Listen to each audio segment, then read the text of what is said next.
Anthony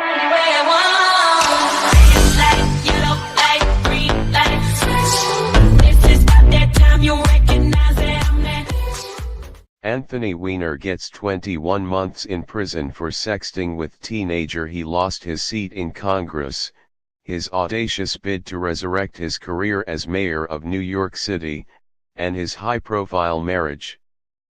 And he undermined Hillary Clinton's shot at the presidency in the closing days of the tumultuous 2016 campaign. On Monday, Anthony D. Weiner, sobbing as the judge spoke, learned the final, personal cost of his seemingly uncontrollable habit of exchanging lewd texts and pictures with women and girls: 21 months in prison. Mr. Weiner, 53, was the essence of the brash politician fueled by relentless work and unbridled swagger. Until now, he was the beneficiary of multiple second chances, amid earnest vows that he had learned his lesson.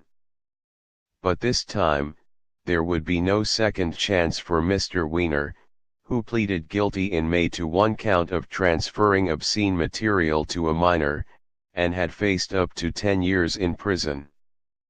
His texting habit fueled his long and tortuous downfall. But it was his most recent exchanges with a 15-year-old girl that were the most personally ruinous. His wife filed for divorce, he pleaded guilty and now faces imprisonment. Continue reading the main story-related coverage. Prosecutors want Anthony Weiner to serve about 2 years in prison. Sept 20, 2017. Anthony Weiner's lawyers question motivation of sexting victim. Sept 14, 2017. Anthony Weiner says his actions crushed the aspirations of my wife. Sept 13, 2017. Anthony Weiner pleads guilty to federal obscenity charge. May 19, 2017. Before the sentence was pronounced, Mr. Weiner did not so much ask for leniency as try to make a case that he had accepted full responsibility for his crime, and that he was a changed man. I acted not only unlawfully but immorally, and if I had done the right thing, I would not be standing before you today, he said, crying as he addressed the judge. The prosecutors are skeptical that I have truly changed, and I don't blame them, he said. I repeatedly acted in an obviously destructive way when I was caught. Reports of the federal investigation that led to Mr. Weiner's being charged in the case first became public after the 15-year-old victim's story was told in a DailyMail.com expose in September 2016. It was during that investigation that the FBI discovered on Mr. Weiner's laptop a trove of emails belonging to his wife, Huma Abedin, a senior aide to Hillary Clinton. That led to an announcement in late October by James B. Comey, then the FBI director, that the Bureau had opened a new inquiry into Mrs. Clinton's handling of official email. The inquiry ended 2 days before the election. Mrs. Clinton has blamed Mr. Comey in part for her defeat. The judge, Denise L. Cote of Federal District Court in Manhattan, told Mr. Weiner that his offense was a serious crime that deserves serious punishment. She said that there was a uniform opinion among those who had examined him that he had a disease that involves sexual compulsivity, some call it a sex addiction.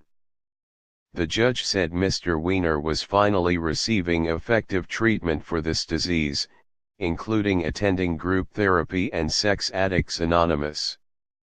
I find he is making an enormous contribution to others who are suffering from that same disease, she added.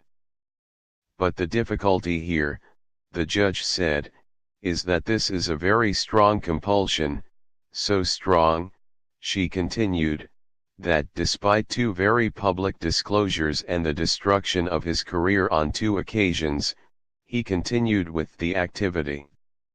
She cited Mr. Weiner's illegal exchanges with the girl on Skype, Snapchat, and a site called Confide in early 2016.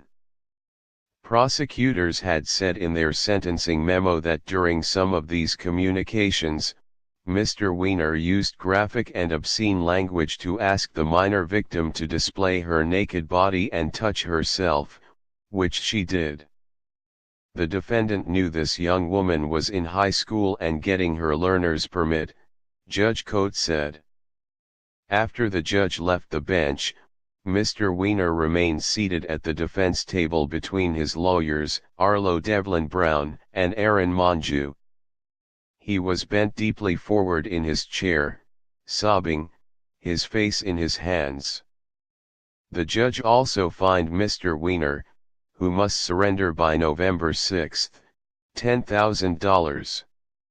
She said he would also have to register as a sex offender. During the hearing, Mr. Weiner looked tense and serious, sometimes clenching his jaw. At times, he blinked rapidly, his lips pursed and his nostrils flared. He sipped from a water bottle on the table before him. When Judge Coate asked if he wanted to speak, he rose and began reading from a statement he had carried with him. His first words were strong and clear. By his third sentence, however, his voice began to break, and he paused often to clear his throat. "I was a very sick man for a very long time," he said, his voice growing higher pitched and weaker. "I have a disease but I have no excuse," he continued. "I accept complete and total responsibility for my crime. I was the adult." Later, when the judge announced the sentence, Mr. Weiner, who let out a small cry, immediately slumped forward, his hands braced on the table for support. He then lifted his left hand to his face, cradling it, his eyes fixed on the table. In a letter to the judge, Mr. Weiner had said he felt profound regret for his crime, adding that his continued acting out over years crushed the aspirations of my wife and ruined our marriage. Ms. Abedin filed her own one-page letter to the judge, asking for leniency on behalf of their son. She did not attend the sentencing. His lawyers had sought probation for their client, citing what they described as Mr. Weiner's remarkable progress over the past year.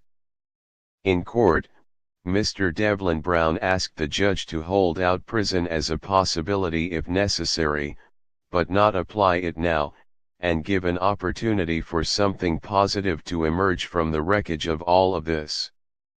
The prosecutors, Amanda Kramer and Stephanie Lake, in their sentencing papers, had said probation was simply inadequate.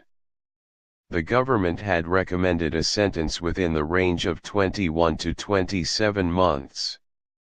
"There is a history here that simply cannot be ignored," Ms. Kramer said in court. "What is required here to stop the defendant from reoffending, to fully pierce his denial and end this tragic cycle, is a meaningful term of imprisonment." The judge also addressed one issue that Mr. Weiner's lawyers had raised in their papers, questions about the teenager's motives and credibility. They noted she had received $30,000 for the DailyMail.com story and was shopping a book proposal. The judge said the girl's motives and the fact she had initiated the contact with Mr. Weiner were irrelevant. She was a minor. She was a victim. She is entitled to the law's full protection. Judge Coate also said that because of Mr. Weiner's notoriety, there was intense interest in this prosecution, in his plea, and his sentence. So there is the opportunity to make a statement that could protect other minors, she added. Mr. Devlin Brown, in a statement, cited the judge's comment. "We certainly hope